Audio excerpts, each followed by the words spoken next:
வணக்கம் நண்பர்களே.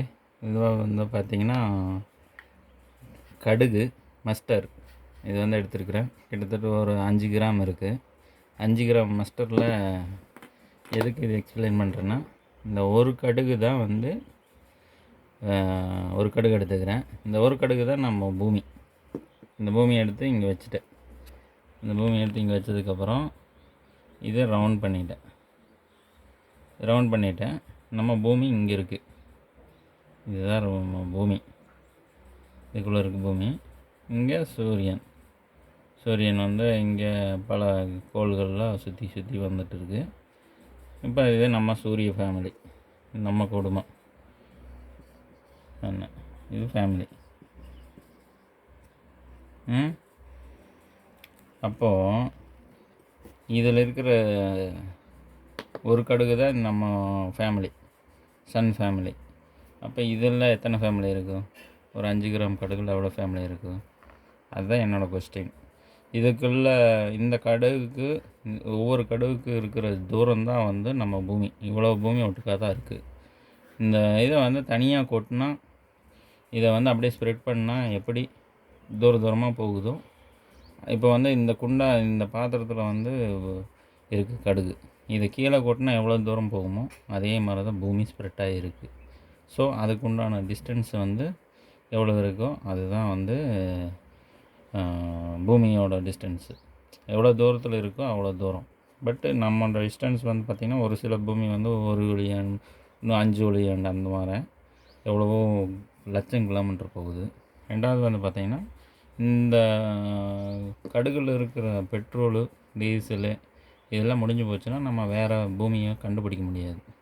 அதுக்கு எதுக்கு இந்த போரெல்லாம் வந்து பார்த்திங்கன்னா, ரொம்ப இந்த பெட்ரோல், டீசலு மற்ற எரிபொருள்களெல்லாம் வந்து ரொம்ப ஆபத்தான பகுதிக்கு போய் அடுத்த ஜென்ரேஷனுக்கே வந்து ஒரு எரிபொருள் இல்லாமல் பண்ணிடு.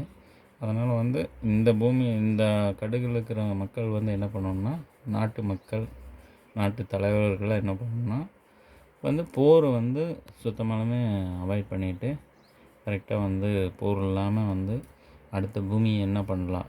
எக்ஸாம்பிள் நாசா என்ன வேலை பண்ணுது, நாசாவே வந்து அறிவிக்கலாம்.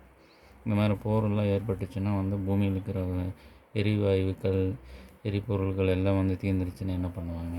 அதனால் வந்து போர் இருக்கக்கூடாது. அதனால் உலக நாட்டில் எல்லா நாடுமே வந்து கட்டுக்கோப்பாக இருந்து போர் இல்லாமல் அமைதியான முறையில் அடுத்த பூமியை கண்டுபிடிக்கிறதுக்கு உண்டான முயற்சியை ஏற்படுத்தி கொள்ளலாம். ரெண்டாவது வந்து பார்த்திங்கன்னா, இப்போ இந்த போருங்கிறது எப்படி இருக்கணும்னா, இப்போ எரிக்கல் வந்து பூமியை தாக்குறப்போ வந்து போர் இருக்கணும். எதுக்குன்னா, அந்த எரிக்கல் வந்து நேராக வந்து பூமியை தாக்காமல் பாதுகாக்கிறது தான் நம்ம பூமியில் இருக்கிற எல்லா நாடுகளோட வேலை. இதுதான் போரின் அவசியம். போரின் அவசியம் வந்து இயற்கைக்கு ஏதாவது வேற்று கற்கள் மேலே வந்து மோதையில் பூமியை தாக்கையில் அதை அட்டாக் பண்ணணும். அதுக்கு தான் வந்து நம்ம ஆயுதத்தை யூஸ் பண்ணுவே தவிர, மனிதர்களுக்கு மேலேயே போட்டு மனிதர்களை சாகடிக்கிற ஒரு முறையை வந்து சுத்தமானமே அவாய்ட் பண்ணுறது ரொம்ப நல்லது. இதுதான் சீக்ரெட். இந்த அடுத்த பூமியை எப்படி கண்டுபிடிக்கணும்னு இதுதான் சீக்ரெட்டு. ஸோ இவ்வளோ பூமி இருக்குது.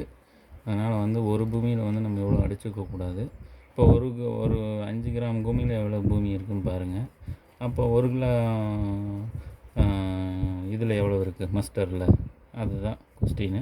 அந்த 1 கிலோவுக்கு மேலே 100 கிலோவில் எவ்வளோ பூமி இருக்குது, 1000 கிலோவில் இருக்குது, 1 லட்சம் எவ்வளோ இருக்குது, 1 கோடி கிலோ கடுகில் மஸ்டரில் எவ்வளோ கடுகு இருக்கோ அதே அளவுக்கு பூமி இருக்குது. அப்போது 1 கோடிங்கிறது 100 கோடி கிலோ கடுகில் எவ்வளோ பூமி இருக்குது.